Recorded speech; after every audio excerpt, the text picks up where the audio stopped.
Douglas Allen Bickford. It is the 9th of July 2022, broadcasting live out of my 105-year-old house in my hometown of Klamath Falls, Oregon at 8:15 a.m. Pacific Standard Time.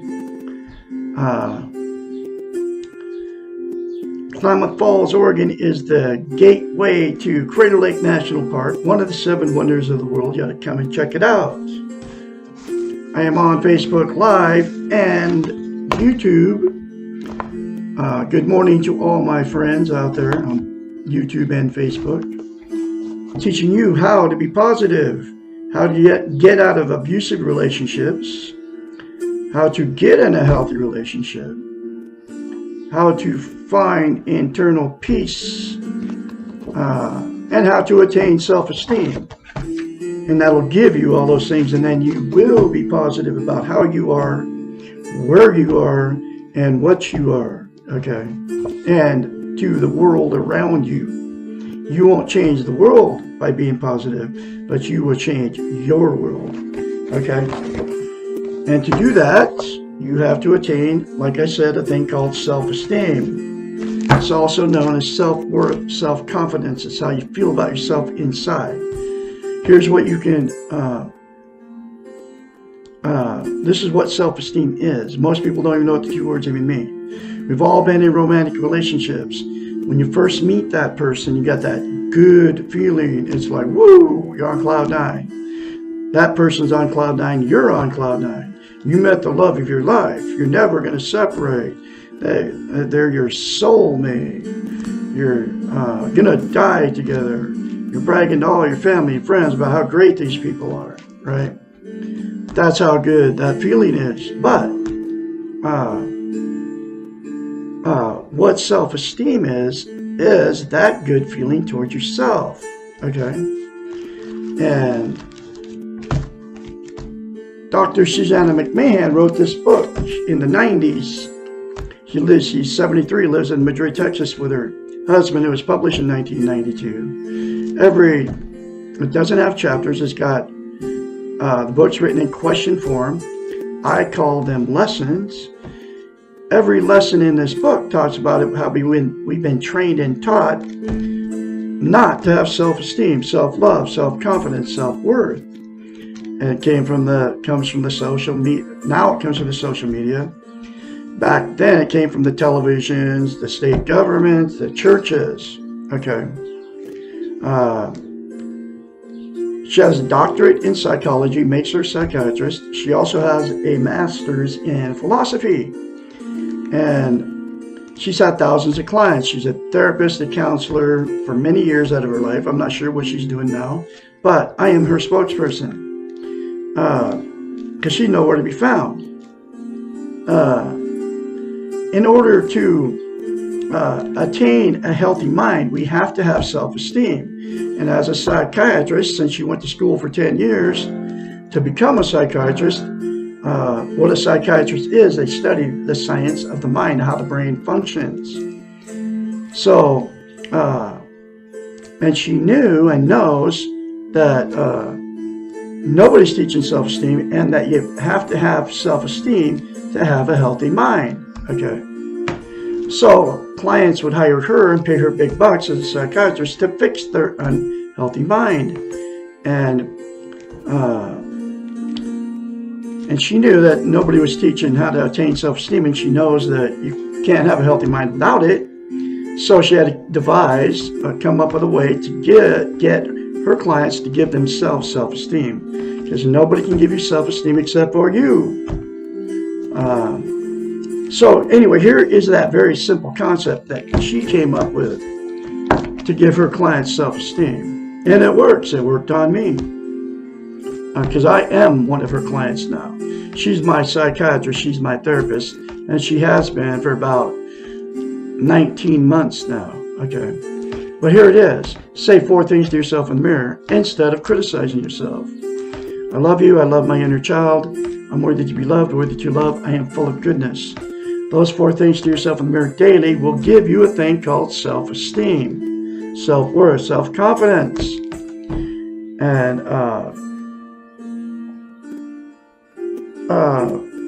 And you have to say it daily, literally for the rest of your life, okay? Because saying those 4 things to yourself in the mirror daily, instead of criticizing yourself, folks, when we're in front of the mirror, when we get older especially, we start talking trash about ourselves, okay? So,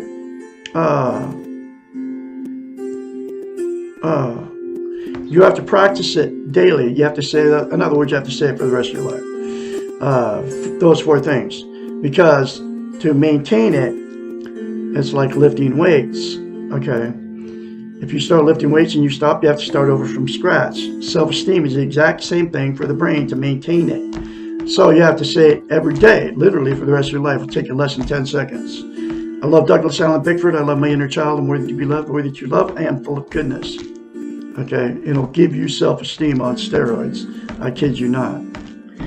And the other reason she came up with mirror therapy is because she knows, as a psychiatrist, we cannot lie to ourselves in the mirror. It's a psychological event that happens in your brain. Can't look dead straight in your eyes and say something you don't believe about yourself. So that's why when you get in front of the mirror, you can very easily criticize yourself, but you can't say something good about yourself because you don't believe it about yourself that you're good, right? But you can very easily say something bad about yourself or think it because that's how you feel about yourself, okay? And they've trained us to be that way, to not feel good about ourselves. Just one of the ways they've done it is by telling us through the Bible and all the holy books that we're born bad. It's not true. Little kids aren't bad. Little babies. It's trained into you to feel bad about yourself, okay? But so it's not really your fault. But so the reason, like I said, mirror therapy is so powerful, you can't lie to yourself in a mirror, right? The very first time you do it, you'll have to force yourself to do it, like I did. It'll seem very strange and awkward, but do it beyond that feeling and just keep at it. The more you say it, the more you feel it, and the more you believe it. Okay. So the reason that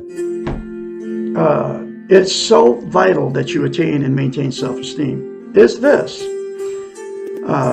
We can't be content without it. And what content means is you feel good about how, where, and what you are. It's also known as internal peace. There are 11 things that people are using to try to be content. They are Facebook, drugs, alcohol, sex, food, gambling, television, religion, another person, material possessions, or money. 11 things, right? All those are known as externals that are outside of yourself. They'll make you content temporarily, but that good feeling always goes away. That content feeling goes away. They will never give you internal peace. It's like the alcohol. You all know what I'm talking about. Alcohol buzz goes away. So does the drug high. So you have to do more of those two to keep the good content, good feeling going, right? And then the other 9 things are exactly the same thing. It's always a temporary fix to this, to make you feel good, content, temporarily, okay? The absolute only thing that can make you content permanently and give you internal peace is to attain and maintain self-esteem by the 4 things to yourself in the mirror daily for the rest of your life. Trust me, it works, okay? Worked on me. Gave me self-confidence, and that's why I'm very confidently spreading another lesson on Facebook and YouTube from Dr. Susanna McMahon, okay? I am her spokesperson. I'm the absolute, she's nowhere to be found. So that's my life's work, to teach you how to love yourself. I have it now. You don't know what you're missing by not having self-esteem. And nobody's teaching it. Nobody's telling you how to get it. Nobody's telling you, teaching it. Nobody's telling you how to get it. Nobody's telling you how simple it is. And nobody's telling you how important it is. And here's the other reason it's so important to have it as a human being. I mean, it's the absolute most important thing you can have as a human being. can't love without it, and you can't be loved. So what happens is you will attract somebody that doesn't have self-esteem. Okay, and then either you marry them, you don't marry them, you just get together with these people, right? And then when that good feeling goes away, when you first met that person and you move in and all that drama, everyday life starts happening, and you get used to each other, and that good feeling goes away. You thought that good feeling was love, but it's not. It is because you can't love or be loved without self-esteem. So then the relationship becomes toxic. That's when the fights and the arguments start, calling each other names, getting up in the middle of the night. I got to get away from this person, you know, and the cheating, the drug and alcohol use, start telling all your family and friends how terrible these people are to you. Both sides do the same thing. And then ultimately what happens is you split up or divorce if you married them, right? And then the same two people will go jump in another relationship without self-esteem. And the exact same thing will happen in that next relationship. That's why I've been married 4 times and divorced 4 times. That's why I've had many failed relationships. That's why you've been married more than once. It's why you've had many failed relationships. Okay? That's why the divorce rate's like 75% all over the planet. Okay? Because people get into relationships without self-esteem, right? Then the other thing that happens is people in these toxic relationships that marry without self-esteem will just stay in that relationship forever. Okay? There's a lot of people doing that too. But the reason they stay in them, they don't want to be failures. They don't want to be alone. And they can't be alone. And they have nowhere to go. And they choose to stay in it because they're being codependent on each other. Okay. So then what happens is the relationship becomes the two that are stuck together, right, or stay together. They both know it's a bad relationship, but they'll stay in it, and then all the emotional, sexual, and physical abuse just gets swept under the rug, and then it becomes a dysfunctional family at that point. And then all that stuff gets swept under the rug, and then dysfunctional family makes more dysfunctional families down the line. Okay, so then they produce more dysfunctional families, and then the cycle continues. And the absolute only way to break that cycle is to attain and maintain self-esteem by the 4 things to yourself in the mirror. And then all parties involved get the book, Portable Therapist, and then read it for yourself. Okay, it'll fix your unhealthy, your messed up life, right? So then the last thing that'll happen is 2 people that got involved with no self-esteem, right? They will just exit. Since they've had many failed marriages and many failed relationships, they'll exit out of the romantic scene because they can't find anybody to love them, or can't find anybody to love or anybody to love them. So they will just exit out of the romantic scene and be alone for the rest of their lives. I mean, you can see these people out. I see them all out in Clown Falls all the time.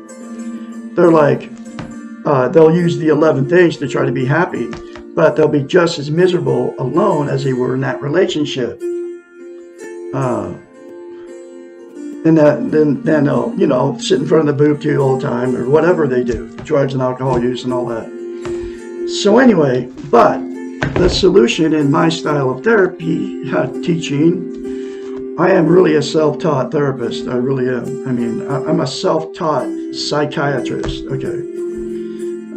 And only reason I don't have all the degree and everything, but I got all the wisdom out of this book. A psychiatrist she wrote this book. I have all her wisdom now from it. And I took this book, and I did all the simple concepts in it, and I continue to do it today. One of them is saying 4 things to myself in the mirror daily. So that's why I'm here teaching you how to get it. Okay, but so all those relationships can be fixed if the people involved would say 4 things to themselves in the mirror daily without fail. And then get this book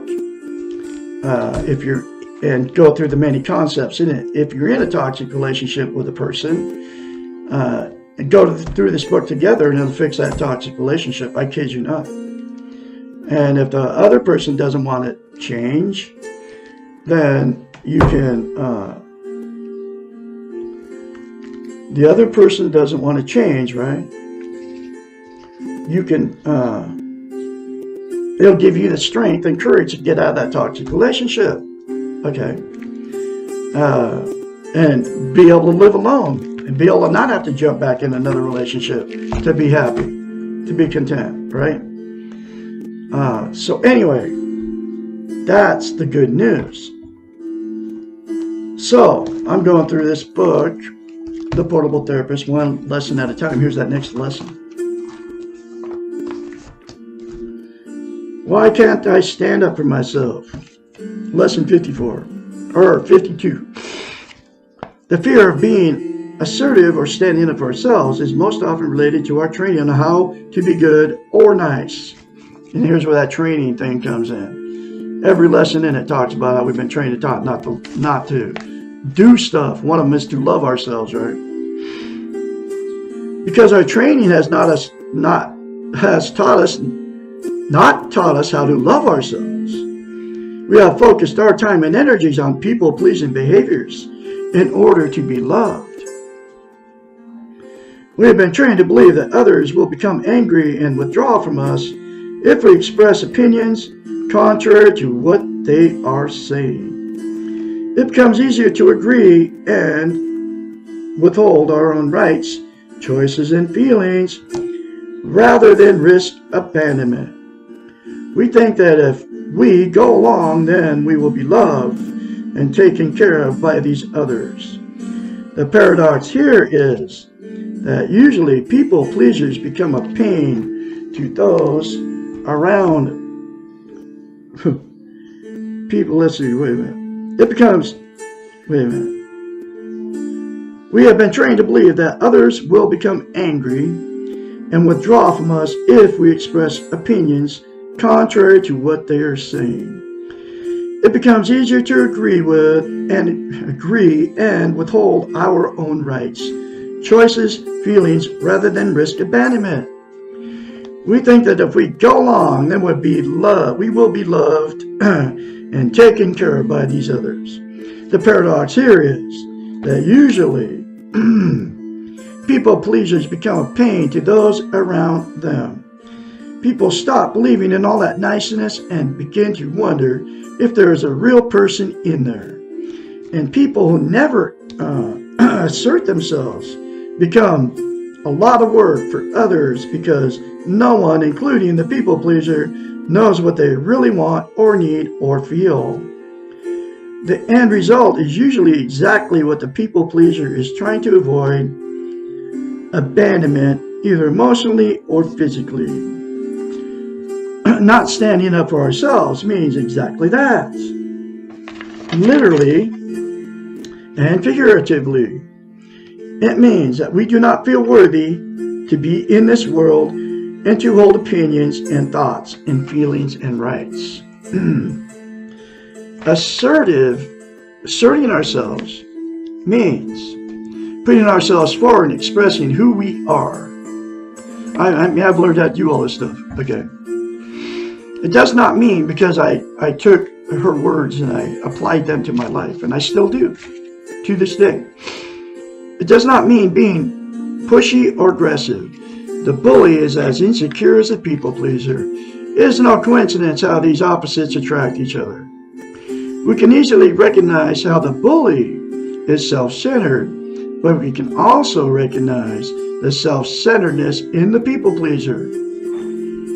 This person has delegated their rights to take care of themselves, has delegated their rights to take care of themselves to others. They have bartered their ability to love themselves by expecting others to love them because of their nice behaviors. I was married to one of these in my last marriage. She was a people pleaser big time. It destroyed our marriage. Now, although there was a lot of things that destroyed our marriage, that was just one of them. Okay. And I was the never say no guy. I gave this woman everything.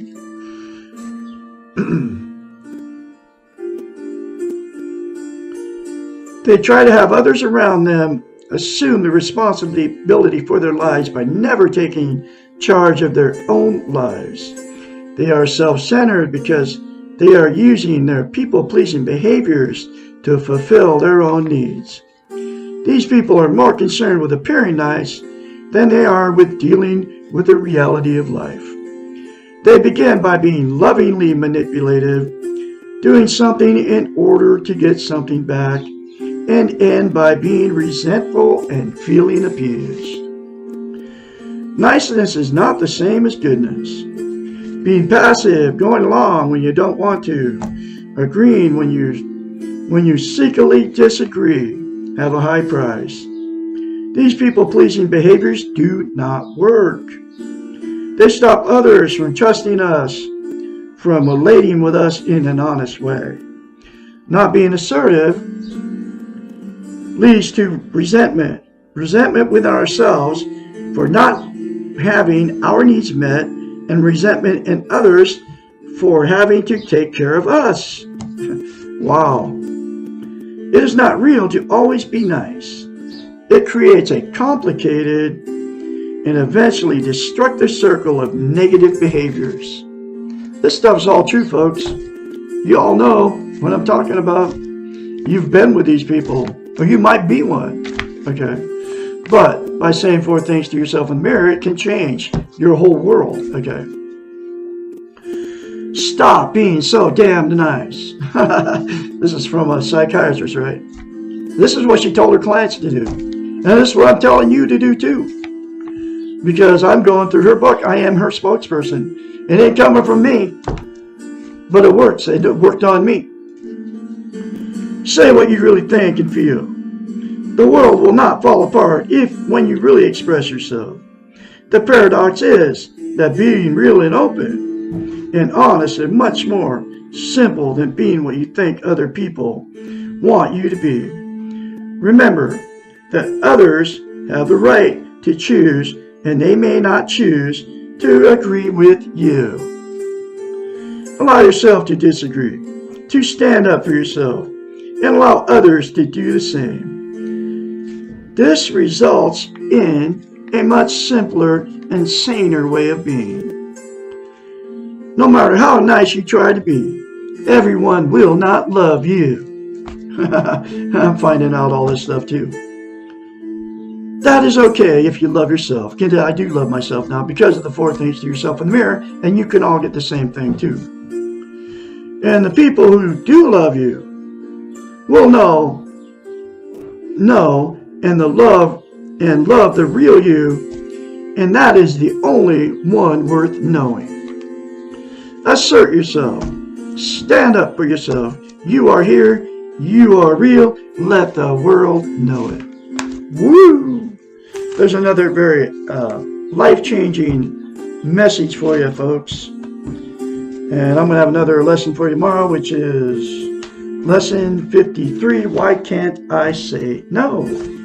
That was me. Okay, and I'll talk about that tomorrow. Remember to say 4 things to yourself in the mirror. Be positive, folks. To your world. Be positive to others around you.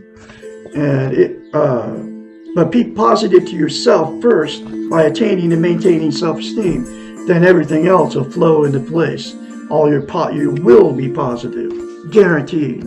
I can be your mentor when you start going through this change. Call me anytime, 458-232-5238. Y'all have a great day out there. I'm going to have another lesson for you tomorrow. And don't drink and drive, folks. It's a Saturday night.